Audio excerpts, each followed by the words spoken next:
हाँ जी, आगे चलिए आगे हैं तो बहुत ही अच्छी बात है। तो ये वीडियो आप सभी के लिए बहुत ही ज़्यादा इंपॉर्टेंट है क्योंकि आज के इस वीडियो में हम पढ़ने वाले हैं क्लास 12th केमिस्ट्री। और केमिस्ट्री का हम तीसरा चैप्टर पढ़ रहे थे जो है रासायनिक बलगत की। ये कितना तीसरा चैप्टर हम पढ़ रहे थे। यहाँ पे थोड़ा टाइपिंग में मिस्टेक हो गया है, चलिए मैं इसको सुधार कर लेता हूँ। तीसरा चैप्टर हम पढ़ रहे थे जो है रासायनिक बलगत की। और इस चैप्टर के मैं आपको बता दूं, इस चैप्टर का ये तीसरा लेक्चर है। किसना तीसरा पार्ट है, या हम कह सकते हैं तीसरा लेक्चर है। आज के इस वीडियो में हम दो इंपॉर्टेंट टॉपिक पर डिस्कस करेंगे। एक है प्रथम कोटि की अभिक्रिया और दूसरा होता है अर्ध आयुकाल। तो प्रथम कोटि की अभिक्रिया क्या होता है, परिभाषा, उदाहरण, फिर से प्रथम कोटि की अभिक्रिया के लिए वेग स्थिरांक का व्यंजक ज्ञात करेंगे जिसे हम समाकलित वेग समीकरण भी कहते हैं। फिर से इसका लक्षण भी जानेंगे। फिर हम जानेंगे अर्ध आयुकाल क्या होता है, इसके लिए भी व्यंजक हम ज्ञात करेंगे। तो पूरी तरीके से ये क्लासेस बहुत ही इंपॉर्टेंट होने वाली है बोर्ड एग्जाम 2026 के लिए। अब मैं कहूँगा ये दोनों टॉपिक ना आपको 10 नंबर दिलाएंगे जी, 10 नंबर, ठीक है, क्योंकि ये 5-5 नंबर वाले दोनों टॉपिक हैं। चलिए कोई नहीं जी, हम स्टार्ट करते हैं। मैं केवल इतना कहूँगा, केवल सीखने, देखने और समझने से नहीं होगा, बल्कि आपको नोट डाउन करना भी इंपॉर्टेंट है। इसलिए कॉपी पेन लेकर बैठेंगे तो बेटर होगा जी, ठीक है। मेरा काम है कहना, आपका काम है करना बाबू। तो आप देखिए कितना कर रहे हैं। रासायनिक बलगत की बोर्ड एग्जाम 2026 के लिए हम करा रहे हैं। तो पहला हमारा टॉपिक आ जाता है प्रथम कोटि की अभिक्रिया। अब प्रथम कोटि की अभिक्रिया किसे कहते हैं, तो यहाँ पे लिखा गया है ऐसी रासायनिक अभिक्रिया जिसका वेग अभिकारकों की सांद्रता के प्रथम घात पर निर्भर करती है, प्रथम कोटि की अभिक्रिया कहलाती है। मतलब सिंपल सी बात है, ये सपोज दैट, इतनी बात आप बेसिक जानते होंगे कि एक अभिक्रिया है A + B = C + D है। ये एक रासायनिक अभिक्रिया है। तो अभिक्रिया जब स्टार्ट नहीं हुई है, इससे पहले जो इधर वाला प्रोडक्ट ये होता है, इसे हम अभिकारक कहते हैं। इधर वाला जो प्रोडक्ट बनता है, इधर जो प्रोडक्ट बनता है, इसे हम उत्पाद कहते हैं। ये आप समझ गए। इधर जो भी मैटर होता है उसे अभिकारक, इधर जो मैटर होता है वो हम क्या कहेंगे, उस पदार्थ को उत्पाद कहते हैं। तो ऐसे ही मान लेते हैं एक रासायनिक अभिक्रिया है जो है R = P। ये एक R = P एक अभिक्रिया है। तो R यहाँ पे क्या होगा, R होगा अभिकारक। R क्या होगा, अभिकारक होगा, और ये उत्पाद होगा। सिंपल सी बात है, प्रोडक्ट होगा। तो अगर इस रासायनिक अभिक्रिया का अगर हम वेग निकालें, तो इस रासायनिक अभिक्रिया का जो वेग होगा ना, तो वेग को हम R से दर्शाते हैं। तो इस रासायनिक अभिक्रिया का जो वेग होगा वो यहाँ पे ये कहा जाता है कि जो अभिकारक है, तो अभिकारक के सांद्रता का मतलब कोष्ठ में बंद करेंगे तो सांद्रता कहेंगे। तो इस रासायनिक अभिक्रिया का जो वेग है वो अभिकारक के सांद्रता के प्रथम घात पर निर्भर करता है। निर्भर मतलब समानुपाती होता है। समानुपाती होने का मतलब ये है कि निर्भर करना, ठीक है। क्यों समानुपाती का मतलब निर्भर करना है, क्योंकि जितना हम अभिक्रिया के वेग को बढ़ाएंगे उतना ही अभिकारक की सांद्रता में भी वृद्धि होगी, और जितना अभिक्रिया के वेग को हम घटाएंगे उतना ही सांद्रता में भी घटेगी। या हम ये भी कह सकते हैं कि जितना हम अभिकारक की सांद्रता को बढ़ाएंगे उतना ही अभिक्रिया का वेग भी बढ़ेगा। तो मतलब कुल मिलाजुला कर कहने का मतलब ये है कि प्रथम कोटि की अभिक्रिया का परिभाषा ये आप कह सकते हैं कि किसी रासायनिक अभिक्रिया, आप क्या कहेंगे, ध्यान से समझेंगे, आप कहेंगे किसी रासायनिक अभिक्रिया का वेग अभिकारक के सांद्रता के प्रथम घात पर निर्भर करता है। क्या कहेंगे, निर्भर करता है। क्यों निर्भर करता है, क्योंकि समानुपाती है। तो अब आप बोल देंगे ना कि किसी रासायनिक अभिक्रिया का वेग अभिकारक के सांद्रता के प्रथम घात पर निर्भर करता है, ठीक है। अब इसको अगर समानुपाती का यहाँ से चिन्ह हटता है, इक्वल का चिन्ह आता है, तो यहाँ पे एक नियतांक आता है जो है k, और यहाँ पे r का पावर क्या है, 1 है, तो 1। तो ये हमारा मेन क्या हो जाता है, फॉर्मूला हो जाता है। प्रथम कोटि की अभिक्रिया का वेग जो होगा वो k × r का सक्रिय द्रव्यमान के घात 1 होता है। तो ये आप इतनी लाइन इसको परिभाषा लिखने के बाद आप ज़रूर ये सभी लाइन लिख देंगे, ठीक है ना। ये आप ये सब दिखाने की कोई आवश्यकता नहीं है, ये तो बेसिक बात आप जानते हैं कि समानुपाती का मतलब ही होता है इसका मान बढ़ेगा तो इसका मान बढ़ेगा, इसका मान घटेगा तो इसका भी मान घटेगा। तो ये आप इतना लिखने के बाद ये ज़रूर 3 लाइन लिख लीजिएगा। वही लिखा गया, ऐसी रासायनिक अभिक्रिया जिसका वेग अभिकारक की सांद्रताओं के प्रथम घात पर निर्भर करती है प्रथम कोटि की अभिक्रिया कहलाती है। इतना लिख लेंगे। अब हम समझेंगे जी प्रथम कोटि की अभिक्रिया के लिए समाकलित वेग समीकरण। मैं आपको बता दूं, देखिए कैसे क्वेश्चन पूछता है। प्रथम कोटि की अभिक्रिया के लिए समाकलित वेग समीकरण ज्ञात कीजिए, ये कह देगा या ये कह देगा प्रथम कोटि की अभिक्रिया के लिए वेग स्थिरांक का व्यंजक ज्ञात कीजिए। क्या कहेगा? वेग स्थिरांक का व्यंजक। ऐसे भी क्वेश्चन पूछ लेता है, प्रथम कोटि की अभिक्रिया के लिए वेग स्थिरांक का व्यंजक ज्ञात कीजिए। तो ये दोनों टॉपिक आप समझिएगा एक ही है बाबू, समाकलित वेग समीकरण कहे या वेग स्थिरांक का व्यंजक कहे। तो चलिए अब हम ज्ञात करते हैं, यहाँ से गणना स्टार्ट करते हैं, समझिएगा। यहाँ पे हम कलर कोई दूसरा ले लेते हैं, ठीक। चलिए सबसे पहले मान लेते हैं, माना एक रासायनिक अभिक्रिया है, ऐसा हमने मान लिया। माना एक रासायनिक अभिक्रिया है, जो कौन सी अभिक्रिया है जी? R=P। ये एक रासायनिक अभिक्रिया, R=P, ये एक रासायनिक अभिक्रिया है।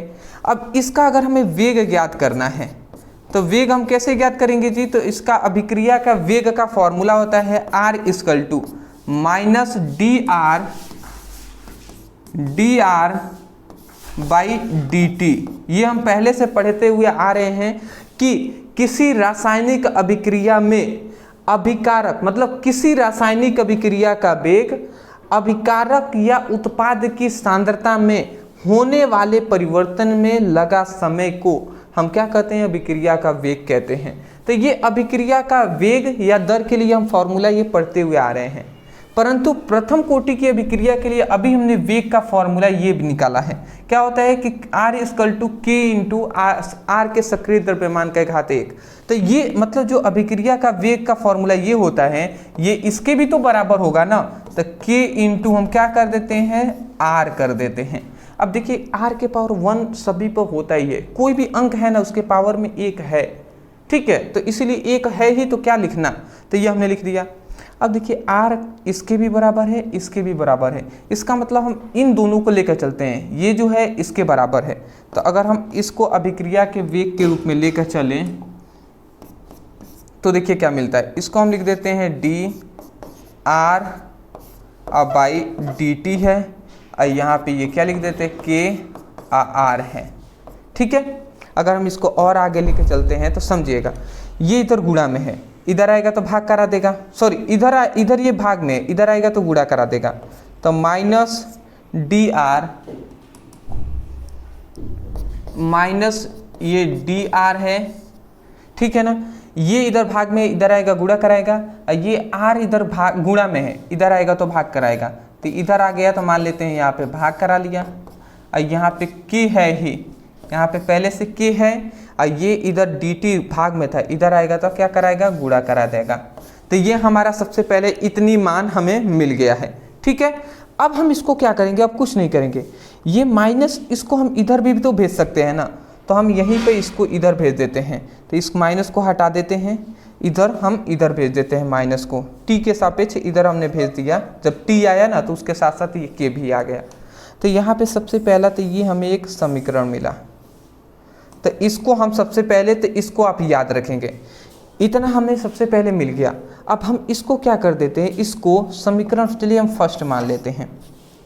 अब समीकरण फर्स्ट मान लिए ना, तो अब हम क्या करेंगे? देखिए समीकरण फर्स्ट मान लिया, अब इसका हम समाकलन कर देते हैं। तो हम यहाँ पे लिखेंगे कि समीकरण फर्स्ट का समाकलन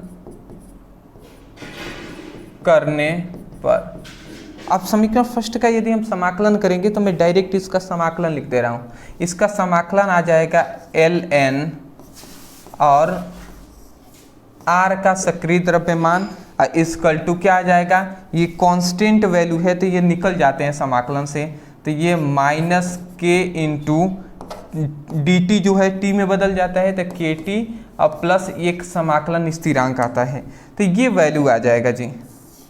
यहाँ पे इस वैल्यू को आप याद रखेंगे, देख लीजिए, ये आप याद रखेंगे।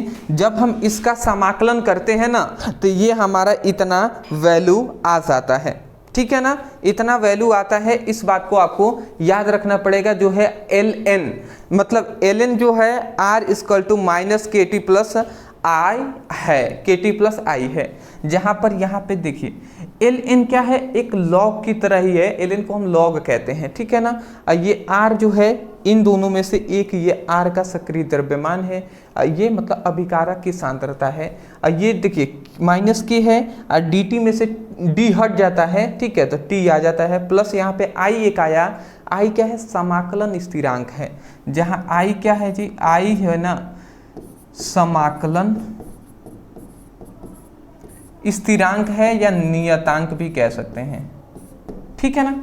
अब देखिए बहुत सारे स्टूडेंट जो बायोलॉजी के उनको यहाँ समझ में नहीं आ रहा होगा, सर यहाँ पे क्यों हुआ क्या है, तो बाबू कुछ नहीं हुआ है। तो इसके बाद आप याद रखेंगे, इतना करने के बाद आपको ये समीकरण याद कर लेना है केवल, ठीक है, इतना कर लेंगे बहुत है जी, ठीक है, आप याद कर लेंगे। अब मैथ के स्टूडेंटों को समझ में आ रहा होगा।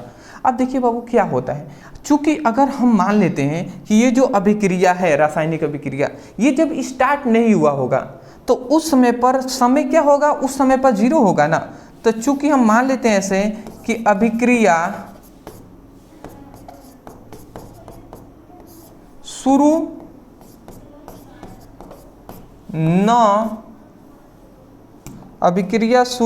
न हुई हो, तब जो समय होगा t, उसका मान क्या होगा, जीरो होगा। जब अभिक्रिया स्टार्ट नहीं हुआ होगा तो उस समय पर अब जो अभिक्रिया है वो जो समय होगा वो जीरो ही तो लेंगे ना। जब अभिक्रिया स्टार्ट होगा उसके बाद समय जोड़ेंगे तो समय का मान तो t होगा। और अभिकारक जो है, अभिकारक की जो सांद्रता है ये भी क्या हो जाएगा, ये भी जीरो ही तो होगा ना। तो अभिकारक की सांद्रता हमने जीरो ले लिया, ठीक है, मतलब अभिकारक की जो प्रारंभिक सांद्रता वो भी जीरो ही होगी। तो ये हो गया जी, अभिकारक की जो सांद्रता है वो भी जीरो होगा, तो अभिकारक की ये प्रारंभिक सांद्रता जीरो होगी ना। तो अब ये क्या करते हैं, t इक्वल टू जीरो और r equal to r zero, r का सक्रिय द्रव्यमान के का जीरो। अब इन दोनों के मान को इसमें रखते हैं, तो अगर हम रख देते हैं तो देखिए क्या हमें मिलता है। अगर हम रखते हैं तो देखिए क्या मिलता है, यहाँ पे L r के जगह पे हम क्या लिख देंगे, r के जगह पे r0 लिख देंगे, और यहाँ पे इक्वल टू माइनस के इंटू टी के जगह पे हम क्या रख देंगे, जीरो रख देंगे, और प्लस आई है तो आई हमने लिख दिया। अब ये बताइए, सिंपल सी बात यहाँ पे ये है, यहाँ पे ln r के पावर जीरो, और यहाँ पे ये माइनस के में जीरो का गुणा होगा तो ये तो टोटल जीरो हो जाएगा, हटा दीजिए बचा आई, तो ये हमारा आई का मान निकल गया, ये हमारा आई का मान निकल गया। इसको हम समीकरण 2 कर लेते हैं। देखिए समीकरण ये फर्स्ट है, ये समीकरण 2 हो गया। 2 में हमने क्या ज्ञात किया है, आई का मान ज्ञात किया है, जो है ln r का सक्रिय द्रव्यमान के का जीरो है। अब इसको आई के मान को यहाँ पे हम पुटअप कर सकते हैं, इस आई की जगह पे ये टोटल मान हम रख सकते हैं, बिल्कुल रख सकते हैं। तो चलिए अब रख कर हम दिखाते हैं। इसको मैं इरेज कर दे रहा हूँ, ठीक है ना, इसको मैं इरेज कर दे रहा हूँ। अब आपको ये सब नोट डाउन पहले कर लिए होंगे, अच्छी बात है, क्योंकि जगह की हमें आवश्यकता है तो थोड़ा सा तो मैनेज करना ही पड़ेगा ना हम सभी को। चलिए अब बाबू समझिएगा क्या हो रहा है। अब आई के मान को हम इसमें रख देते हैं, तो आई का मान रखने पर, आई के मान को अगर हम रखते हैं तो क्या मिलता है समझिएगा, ये log ln r है, यहाँ पे इक्वल टू माइनस के इंटू टी है, अब प्लस या आई की जगह पर ln ln r0 है, ये है ना, इतना हमने कर दिया। अब देखिए बाबू कुछ नहीं, ये kt इधर माइनस में है, इधर आएगा तो प्लस में हो जाएगा, तो ये हमने k इंटू टी लिख दिया। ये इधर प्लस में है, इधर आएगा तो माइनस में हो जाएगा, तो पहले हम इसको लिख देते हैं ln r0 है, ये इधर प्लस में है, इधर आएगा तो माइनस हो जाएगा, ln r है, हो गया, ठीक है ना। अब देखिए यहाँ पे ना ये ln क्या है, ये एक log ही तो है, तो अब हम एक फॉर्मूला होता है कि देखिए इसका एक फॉर्मूला होता है कि मतलब सिंपल सी बात है ना, log, ये एक फॉर्मूला होता है, याद रखेंगे, log a, ठीक है, और माइनस log b अगर हो ना तो इसको हम लिख सकते हैं log a बाई b लिख सकते हैं, समझ रहे हैं, मतलब log a और log b है माइनस में, तो इसको हम only log a by b लिख सकते हैं, मतलब भागे में इसको इन दोनों को बटे में कर देंगे। तो इस प्रकार इसको हम कर सकते हैं ना, बिल्कुल कर सकते हैं, तो करके देख लेते हैं जी। तो ये k इंटू टी हो जाएगा, और इसको हम क्या लिख सकते हैं, ln, और ऊपर लिख देते हैं r0, सॉरी अभिकारक की सांद्रता 0, और इसको हम क्या लिख देते हैं, इसको ln r लिख देते हैं। ये थोड़ा सा मैंने इसको ऊपर लिख दिया, ये kt है ना, तो यहाँ पे हम लिख देते हैं, ठीक है। तो यहाँ पे हमारा ये हमें फॉर्मूला मिलता है, इसको आपको सबसे पहले तो याद रखना पड़ेगा, ठीक है ना, इसको सबसे पहले आपको याद रखना पड़ेगा।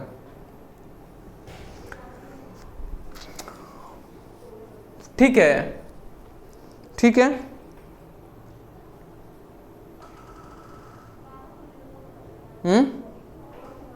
ठीक है, इतना आप अगर समझ गए हैं तो अब देखिए यहाँ से एक और चीज़ हमें निकलेगा। अब यहाँ से क्या निकलेगा, क्या आपको जानना है, ये समझिएगा। जब इस देखिए, जब इस ln को हम log 10 में क्या करते हैं, चेंज करते हैं, तो यहाँ पे एक कांस्टेंट, एक वैल्यू होता है जिसका मान हमें लिखना होता है, ठीक है। अच्छा, हम फॉर्मूले में गलत लिख दिए थे क्या, फॉर्मूला तो सही लिखे हैं, यहाँ पे गलत हमने लिख दिया है। फॉर्मूला हमने क्या बताया था, थोड़ा सा समझिएगा, वही मैं कह रहा हूँ कहाँ पे गलती कर रहे हैं। हमने फॉर्मूला यही लिखा था ना कि log a, यही नहीं लिखता log a और माइनस log अगर b हो तो ये क्या हो जाएगा, log मतलब ln a बाई b हो जाएगा, यही ना हमने कहा था, a बाई b। तो इसको हम ऐसे ही ना लिखेंगे kt, और log a in minus log b है, तो ये हम क्या लिख देंगे, log ln, और ये a के जगह पे r नॉट और b के जगह पे ओनली r लिख देंगे, यही ना लिखेंगे जी, इस प्रकार। तो ये ऐसे होगा। अब बात को समझिएगा, इस ln को log 10 में हम चेंज करेंगे, तो जब हम इसको log 10 में चेंज करेंगे तो यहाँ पे एक समझिएगा k इंटू टी हो गया, और जब हम ln को हम log 10 में चेंज करते हैं तो यहाँ पे 2.303 एक नियत मान आता है। अब ये उसके बाद क्या हो जाता है, उसके बाद ये log 10 हो जाएगा, ln जो है log 10 में चेंज हो जाएगा, और ये क्या हो जाएगा, r0, और ये r हो जाएगा, ये इतना वैल्यू आ गया। अब ये t इधर भाग गुणा में, इधर आएगा तो भाग करा देगा, तो इसके बाद अब क्या मिला यहाँ पे समझिएगा, यहाँ पे k इक्वल टू 2.30, अब आपका सॉल्व हो ही गया है रे बाबू, 2.303, इधर गुणा में t था ना, तो इधर आ गया तो भाग करा दिया, log 10 हो गया, r0 बाई r हो गया। ये हमारा मेन फॉर्मूला यहाँ पे मिल गया, देख लीजिए। देखिए कुछ हुआ नहीं है दोस्त, कुछ हुआ नहीं है। देखिए यहाँ पे t इधर भाग में था, गुणा में था, इधर आएगा तो इसमें भाग करा देगा, तो 2.303 बाई टी हो जाएगा, तो यही हमने लिख दिया है 2.303 बाई टी हो गया। और log 10 ये तो सेम टू सेम ही है, तो ये log 10 और r नॉट बाई r हमने सक्रिय द्रव्यमान ये लिखा हुआ है, ठीक है ना। तो इतना आपको सबसे पहले कर देना है। अब कहीं कहीं बुकों में यहाँ तक ही लिख दिया गया है, तो यहीं पर आप प्रूफ लिख सकते हैं, या किसी किसी बुक में क्या किया है कि जो अभिकारक की प्रारंभिक सांद्रता है, अभिकारक की जो प्रारंभिक सांद्रता, अभिकारक की जो प्रारंभिक सांद्रता है R0 इसको A मान लिया गया है, और किसी किसी बुक में जो अंतिम सांद्रता है, अंतिम सांद्रता जो R है ना, इसको A-X मान लिया गया है। ठीक है, किसी किसी बुक में ऐसे मान लिया गया है।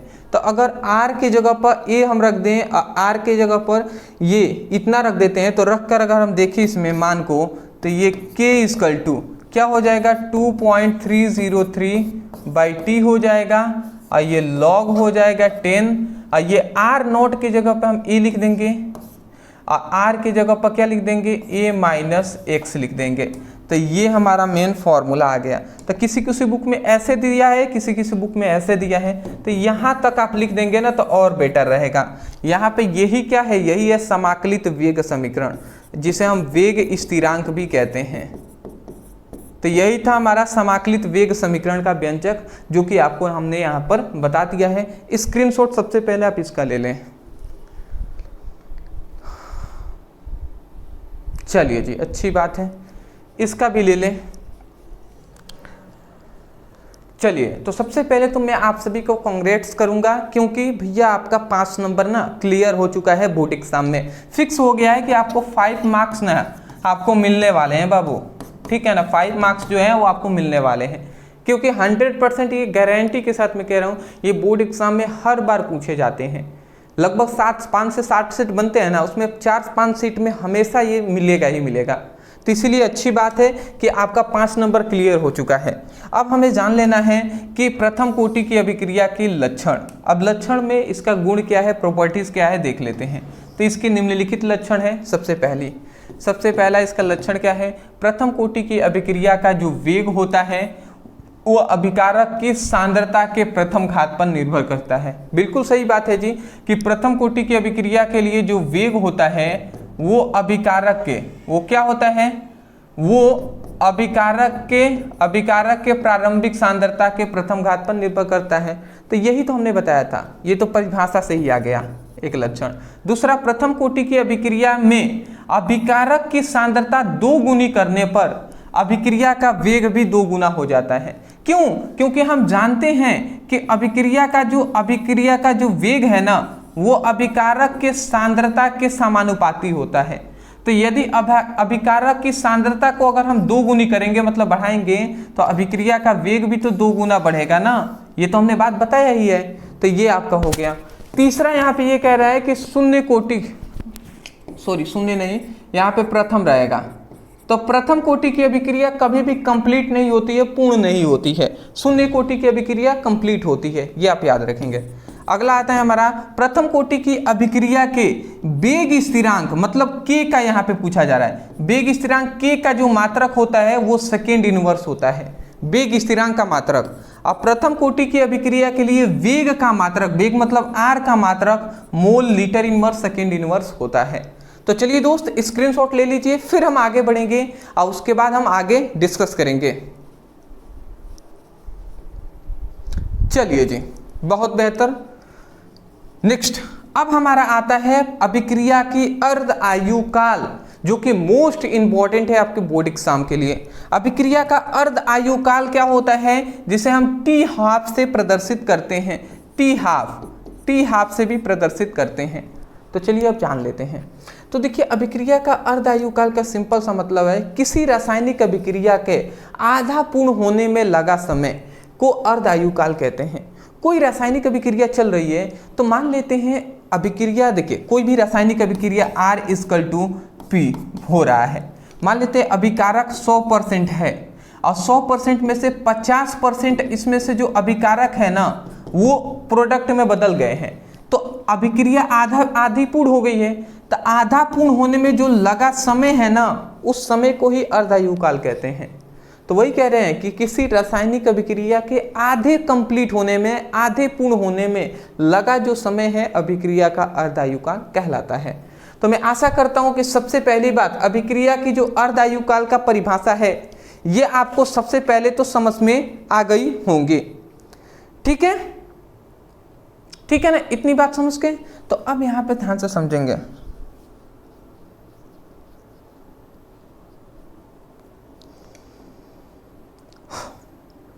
यहाँ पे एक चीज़ आप याद रखेंगे, अभिक्रिया की अर्ध आयुकाल का फॉर्मूला वो क्या होते हैं, अभिक्रिया का अर्ध आयुकाल टी हाफ इक्वल टू होता है, टी हाफ इक्वल टू होता है 0.693 बाई क्या होता है, के होता है। ये आप याद रखेंगे, जहाँ पे ये टी हाफ क्या है, अभिक्रिया का अर्ध आयुकाल है, और ये के क्या है, के है वेग स्थिरांक, ठीक है ना। ये टी के हाफ क्या है, ये है अभिक्रिया की अर्ध आयुकाल, ठीक है ना। तो इतनी बात आपको याद रखना पड़ेगा। अब देखिए यहाँ पे चूंकि हम इसको प्रूफ करना है तो गणना हम स्टार्ट करते हैं, इसको प्रूफ भी हम कर देते हैं, यही प्रूफ करना ही इंपॉर्टेंट है। तो प्रूफ कैसे करेंगे, सपोज डेट ऐसे मान लेते हैं कि एक अभिक्रिया है, suppose that R equal to P एक अभिक्रिया है। अब इस अभिक्रिया का हम प्रारंभिक सांद्रता मान लेते हैं कि इस अभिक्रिया का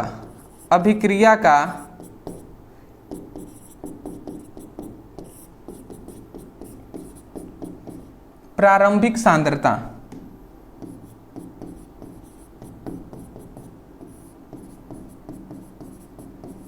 अभिक्रिया की जो प्रारंभिक सांद्रता है जो है R, अभिक्रिया की जो प्रारंभिक सांद्रता है R इक्वल टू क्या माना था उन्होंने, A माना था। अभिक्रिया की जो प्रारंभिक सांद्रता है, अभिक्रिया की प्रारंभिक सांद्रता को क्या R0 ना माना था उन्होंने, अभी इससे पहले हमने R0 माना था, तो R0 इक्वल टू A भी माना था। अगर हम पीछे ले जाकर दिखाना चाहें तो दिखा भी सकते हैं। देखिए जब हमने आपको पढ़ाया था ना अभिक्रिया, मैं यहाँ पे बैक कर लेता हूँ, जब हमने आपको पढ़ाया था प्रथम कोटि की अभिक्रिया तो उसमें हमने देखिए प्रारंभिक सांद्रता R0 इक्वल टू A माना था और अंतिम सांद्रता को A-x माना था। तो इसी प्रकार अब अर्ध आयुकाल पढ़ रहे हैं तो अभिक्रिया की प्रारंभिक सांद्रता R0 इक्वल टू A होता है।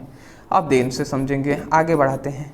यदि अभिक्रिया मतलब अर्ध आयुकाल आधी अभिक्रिया कंप्लीट हो गई है तो उस समय पर क्या होगा, तो हम कह देंगे कि अर्ध आयु काल के बाद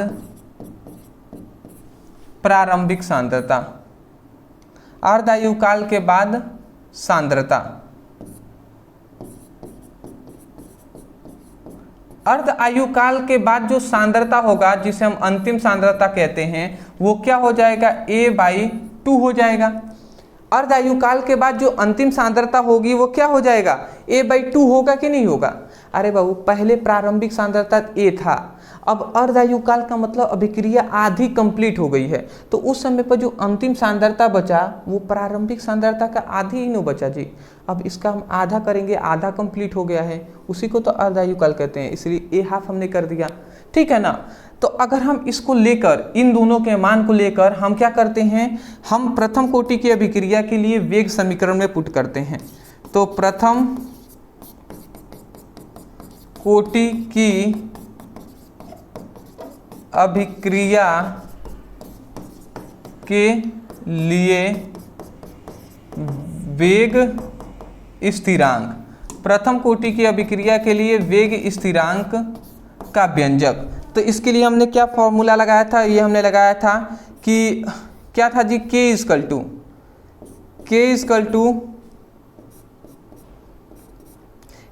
टू 2.303/t हाफ, मतलब t हमने यहाँ पर लिखा हुआ था log 10 A/A-x हमने इस प्रकार लिखा हुआ था, A/A-x इस प्रकार हमने लिखा हुआ था, ये मुझे याद है, ठीक है ना।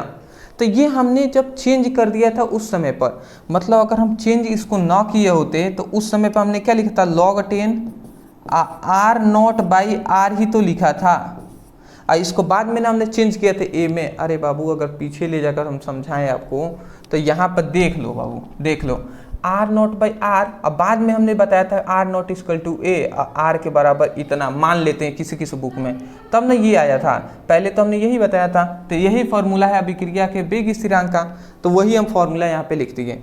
अब अभिक्रिया का यहाँ पे इतना हो गया। अब अभिक्रिया अर्ध आयु काल है ना, तो हाफ अभिक्रिया पूर्ण हो गई है, इसलिए T हाफ हम लिख देते हैं।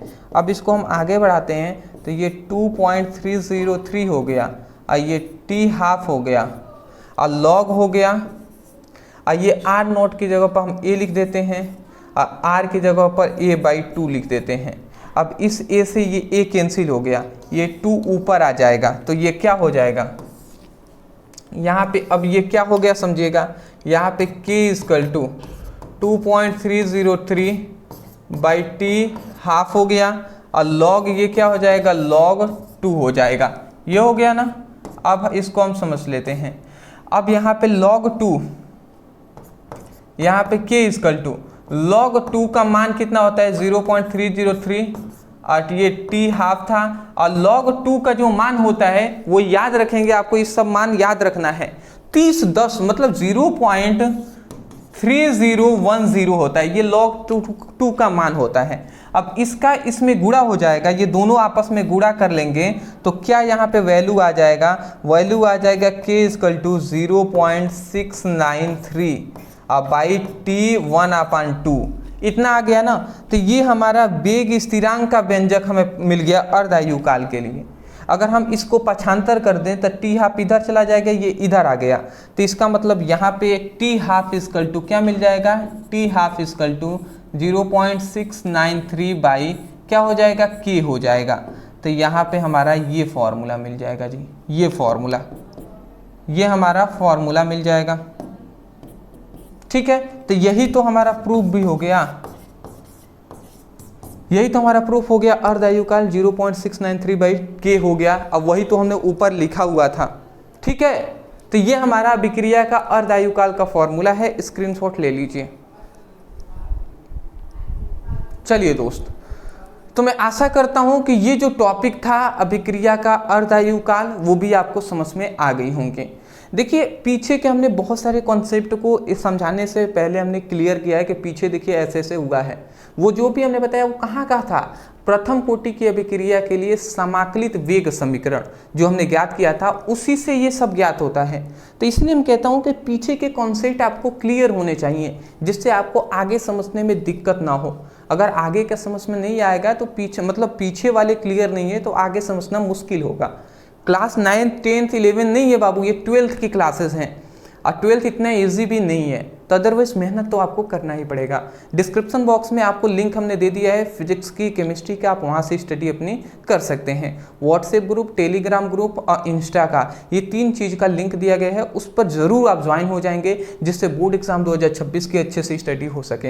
हाँ, मैं आपको बता दूँ कि जितने भी स्टूडेंट अपने सीरियस है बोर्ड एग्जाम के लिए, उनके लिए मैं क्लास 12th के लिए सक्सेस नोट्स लेकर आया हूँ जो है आपकी फिजिक्स और प्लस केमिस्ट्री।